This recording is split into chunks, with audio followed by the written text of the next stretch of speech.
Welcome in. Today we're really diving deep, really getting into the head of this fascinating guy, Oktay Vural. Yeah, he's one of those figures where the more you read, the more you're like, hold on, there's a lot going on here. Right, like on the surface, Turkish politician, but his ideas about nationalism, economics, Turkey's place in the world, it's chewy stuff. And what's great for this deep dive is we're going right to the source, his writing, speeches. The guy clearly wants to be heard. It's like we're getting that unfiltered Vural, no middleman. So for folks who might not know him off the top of their heads. Which is fair. Turkish politics isn't everyone's morning coffee read. True, true. But this isn't some ivory tower academic. Vural's been in the mix. Government roles, time in the academic world, even ran Biotipus, a huge energy company. Yeah, he's got that on-the-ground experience, which I always find makes these deep dives way more interesting. You can tell he's not just theorizing, he's lived it. Exactly. So getting into the meat of it, Vural calls himself a Turkish nationalist. But he means it in a really specific way. Yeah, this isn't your stereotypical nationalism. Yeah. He's really big on the historical importance of the Turkish nation, like its potential for power. Okay, so far not that out there, right? Plenty of national pride around. Sure, but he gets nuanced. Pushes back hard against what he calls ethnic identity politics.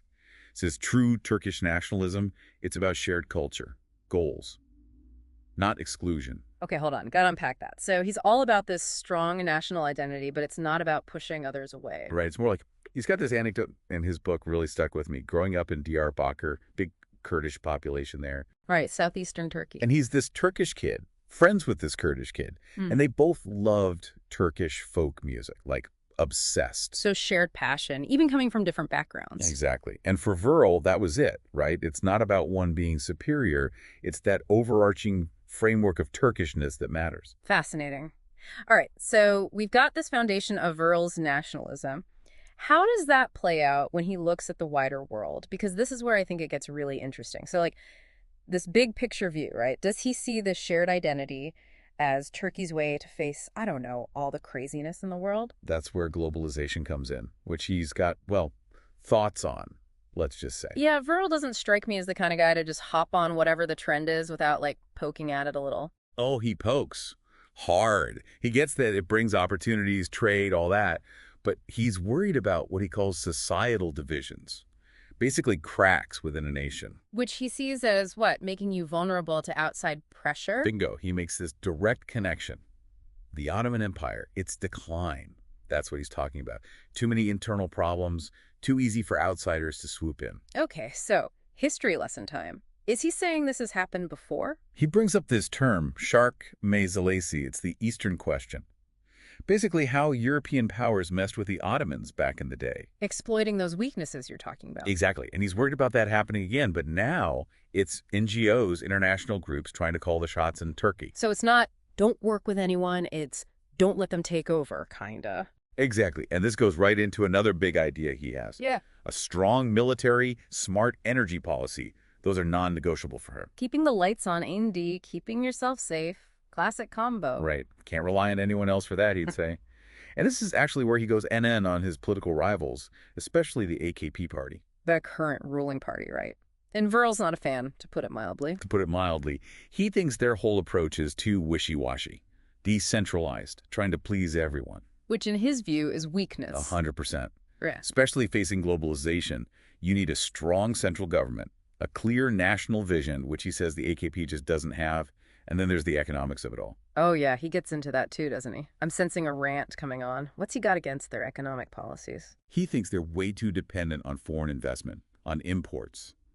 Says it's like building your house on someone else's land. So it's like he's saying, don't put all your eggs in someone else's basket, basically, whether it's security or the economy. Yeah, he's big on self-reliance, that's for sure. But it's not like he's anti-progress or anything. He actually puts a ton of emphasis on education technology. Oh, right, right. Yeah. He's not saying Turkey needs to, like, go live in a cave and ignore the modern world. Exactly. He just thinks Turkey can't just coast on its history, its location.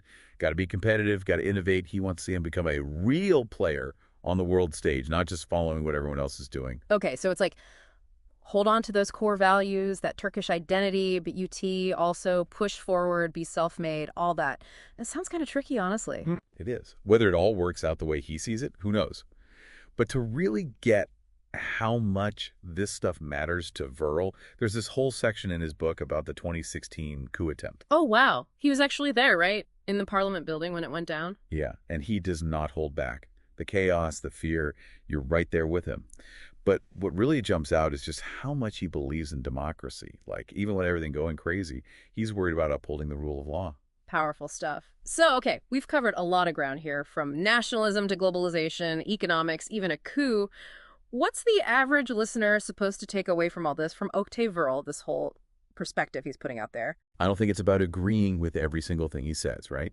He's a complicated guy, strong opinions, but he makes you think, you know, about what it means to be a nation in this kind of crazy world, about balancing tradition and progress, all that. It's food for thought. It really is. And that's kind of the beauty of these deep dives, isn't it? We get into the messy stuff, the challenging ideas, and everyone listening, they get to form their own opinions. Speaking of which, here's something to chew on. How MUCH should a nation's identity shape how it interacts with, well, everyone else? It's a question with no easy answers, but it's one that's not going away anytime soon. Thanks for joining us for this deep dive.